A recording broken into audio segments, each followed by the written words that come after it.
Simple future hello negative. Everyone. तो कैसे हैं आप लोग? उम्मीद है आप लोग काफी अच्छे होंगे। तो स्वागत है आपका हमारे यूट्यूब चैनल पे। सो फ्रेंड्स, आज हम आ चुके हैं एक और नई वीडियो के साथ, जिसमें हम पढ़ने वाले हैं सिंपल फ्यूचर का नेगेटिव। इससे पहले की जितनी भी वीडियोस है वो सारी वीडियोस बना दी हैं मैंने। अगर आपने अभी तक नहीं देखी है तो जल्दी से इस वीडियो को डिस्क्रिप्शन बॉक्स में जाए, वहां पर आपको सारी वीडियोस मिल जाए। क्योंकि हमने अभी तक simple present, simple past and simple future का हमने फर्स्ट वीडियो कर लिया है, जिसमें कि हमने अफर्मेटिव यानी कि सकारात्मक सेंटेंस किए थे।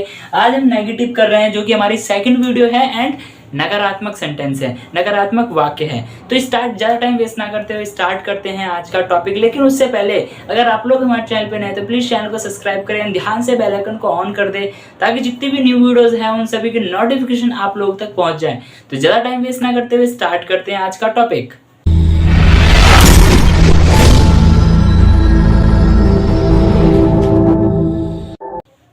सो फ्रेंड, जैसा कि मैंने बताया, आज हम पढ़ने वाले हैं सिंपल फ्यूचर का नेगेटिव सेंटेंस, यानी कि भविष्य काल के। हम आज नकारात्मक सेंटेंस पढ़ने वाले कि भविष्य काल में नकारात्मक सेंटेंस कैसे बनते हैं। तो सबसे पहले मैं बात करूंगा आपकी पहचान से, जो कि हमारी पहचान है, जिस वाक्य के अंत में गागी गे मुख्य क्रिया के रूप में हो, तब कर्ता के अनुसार विल बी का प्रयोग होगा।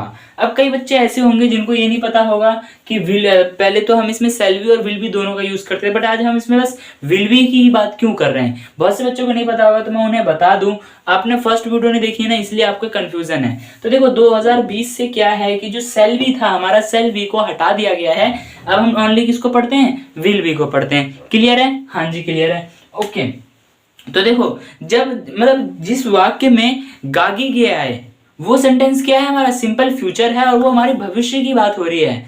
बस इसी हमें पता चल गया। इसने हमें अनुवाद यानी गागी गे थाती थे है हूं ने ये हमें बता दिया कि सिंपल पास्ट है, सिंपल फ्यूचर है, सिंपल प्रेजेंट है। ये चीज बता देगा हमें, ठीक है। उसके बाद हमें ये कैसे पता चलेगा कि ये नेगेटिव है, अफर्मेटिव है, इंट्रोगेटिव है, डब्ल्यूएच फैमिली, कैसे पता चलेगा? उसकी पहचान क्या है?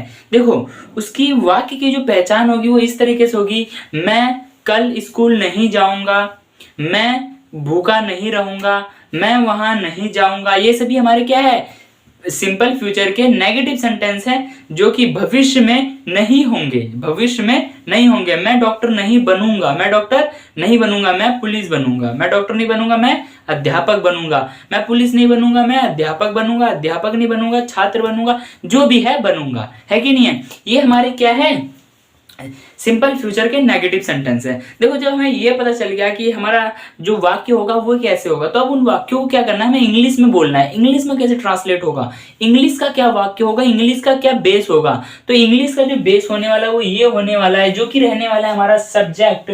सब्जेक्ट वो होता है जो कार्य करता है, जो बंदा कार्य करता है वो सब्जेक्ट होता है। जैसे मैं, तुम, हम, वह, सीता, गीता, ये सभी हमारे क्या है? करता है, जो ये कार्य करेंगे। उसके बाद आता है हमारा विल, जो कि हमारी हेल्पिंग वर्ब है। और विल बी की बात हो रही तो विल जब नेगेटिव सेंटेंस आ जाता है तो क्या करते हैं? बी को हटा देते हैं। बी को क्या करते हैं? थोड़ा सा हटा देते हैं। विल के बाद नॉट ले लेंगे। विल के बाद किसको लेंगे? नॉट लेंगे। उसके बाद बी लेंगे, उसके बाद ऑब्जेक्ट लेंगे। क्लियर है? हाँ जी, क्लियर। जब नेगेटिव सेंटेंस आए तो विल लेना है, उसके बीच में नॉट आएगा, उसके बाद बी आएगा। इस चीज का आपको ध्यान रखना है। रूल थोड़ा सा अटपटा सा है, लेकिन आपको ये करना पड़ेगा, ठीक है। तो ज्यादा टाइम वेस्ट ना करेंगे। अब क्या करते हैं? इस रूल पर हम यहाँ पे इन वाक्यों को यहाँ पुट कर देंगे। उससे क्या होगा कि हमें ये पता चल जाएगा कि सारे जो सेंटेंस इंग्लिश बेस पे कैसे बनेंगे। पूरा रूल यहाँ रखना है। तो देखो, मैं ईमानदार नहीं रहूंगा, मैं ईमानदार नहीं रहूंगा। ईमानदार अभी हूं और ईमानदार नहीं रहूंगा, ठीक है। तो देखो, मैं ईमानदार नहीं रहूंगा। सबसे पहले बात की जाए सब्जेक्ट की, तो सब्जेक्ट कौन है? मैं का क्या होता है? आई। उसके बाद अकॉर्डिंग टू रूल जाए तो विल आ जाएगा, जो कि हमारी हेल्पिंग वर्ब है, विल। उसके बाद अकॉर्डिंग टू रूल ही जाए तो हमारा नॉट आएगा। क्या आएगा? नॉट आएगा। उसके बाद अकॉर्डिंग टू रूल जाए तो बी आएगा। विल के साथ जो है बी आएगा। उसके बाद ऑब्जेक्ट, यानी कार्य क्या हो रहा है? कार्य क्या रहने का हो रहा है? ईमानदार। ईमानदार का क्या होता है? ऑनेस्ट। क्लियर है? आई विल नॉट बी ऑनेस्ट, मैं ईमानदार नहीं रहूंगा। तुम शिक्षक नहीं बनोगे, तुम शिक्षक नहीं बनोगे। तुम का क्या होता है? यू। उसके बाद आ जाएगा हमारा विल। उसके बाद आएगा नॉट, बी, क्या? टीचर। शिक्षक का क्या होता है? TEACHER। तुम टीचर नहीं बनोगे, you will not be teacher, ठीक है। हम खुश नहीं रहेंगे, हम खुश नहीं रहेंगे, तो हम का क्या होता है? वी। उसके बाद क्या आ जाएगा? विल। नॉट बी, उसका क्या होता है happy, HAPPY, happy, we will not be happy. तो देख सकते हैं कैसे हमने रूल पे ही सारी चीजें पुट करते जा रहे हैं, रूल पे ये होता जा रहा है। वह तैयार नहीं रहेगी, वह तैयार नहीं रहेगी, यानी कि रहेगी की बात हो रही थी, यानी कि स्त्रीलिंग की बात हो रही है। तो स्त्रीलिंग में क्या आएगा, वह है तो शी आएगा, ही लड़का होता तो ही का यूज करते, लड़की आ गई तो शी यूज करते हैं, तो सी। उसके बाद क्या आ जाएगा, विल नॉट बी, तैयार का क्या होता है रेडी, READY, तो क्या हो गया, she will not be ready. देख सकते हैं कितने आसान तरीके से, बहुत ही सिंपल, पूरा रूल पे ही पुट करते जा रहे हैं। देखो सब्जेक्ट, सब देखो, सीता खेलती नहीं रहेगी, सब्जेक्ट कौन है सीता, खेल कौन रही है सीता, ठीक है। उसके बाद क्या आएगा, विल आएगा, ठीक है भाई विल लगा दिया। उसके बाद क्या आएगा, विल के बाद क्या आएगा, नॉट आएगा, ठीक है नॉट भी लगा दिया। उसके बाद क्या आएगा, बी आएगा, ठीक है बी भी लगा दिया। उसके बाद ऑब्जेक्ट, ऑब्जेक्ट हमें वर्ड यहाँ ढूंढना है वाक्य में, वाक्य में ऑब्जेक्ट क्या है, खेलना, खेलती का क्या हो जाएगा, प्ले, PLAY, तो क्या हो जाएगा, Sita will not be play, Sita खेलती नहीं रहेगी। वह लोग भूखे नहीं रहेंगे, वह लोग भूखे नहीं रहेंगे, तो इसका क्या हो जाएगा, वे का क्या होता है, दे, THEY, they will not B, भूखे का क्या होता है, हंग्री, HUNGRY, ठीक है। तो आप लोग देख सकते कितने आसान और कितने सिंपल तरीके से जो हमने सारे सेंटेंसेस जो हैं वो सारे कर दिया, और सारे किस पे किए, रूल बेस, रूल पे ही पुट किया। देखो सबसे पहले हमारा आता है रूल, यहाँ पे सब्जेक्ट, उसके बाद आता है हमारा विल, जो कि विल आ गया, उसके बाद आता है नॉट, नॉट आ गया, उसके बाद आता है बी, बी आ गया, ऑब्जेक्ट आ गया हमारा ये, ठीक है। तो देखो first, second, third, fourth, fifth, same हमने उसी तरीके से यहाँ लगाया। सबसे पहले सब्जेक्ट आया आई, उसके बाद आया will according to rule will, उसके बाद आया नॉट, उसके बाद आया बी, उसके बाद ऑब्जेक्ट, ऑब्जेक्ट क्या है, हमारे वाक्य के अनुसार ही ये चेंज होते रहते हैं ऑब्जेक्ट। किसी में खाना होगा, किसी में पीना होगा, किसी में नहाना होगा, किसी में धोना होगा, किसी में पीटना होगा, किसी में डांटना होगा, सभी चीजें किसे है, क्या है, हमारी वर्ब है। क्लियर है, हाँ जी क्लियर है, ठीक है। तो देख सकते हैं एक बार इसको मैं इस वीडियो को एंड करने से पहले, क्योंकि इतना ही है इसमें, मुझे उम्मीद है कि आपको एक्सप्लेनेशन समझ में आई होगी। तो इस वीडियो को एंड करने से पहले मैं आप लोगों को थोड़ा सा एक मोटा मोटा बेस बताना चाहूंगा। देखो आज हम पढ़ रहे थे सिंपल फ्यूचर, जिसका नेगेटिव पढ़ रहे थे। हमें पता है कैसे चलेगा कि सिंपल फ्यूचर के सेंटेंस है, सिंपल पास्ट के सेंटेंस है या सिंपल प्रेजेंट के सेंटेंस, ये कैसे पता चलेगा, ये पता चलेगा हमें उसके वाक्य को देख करके।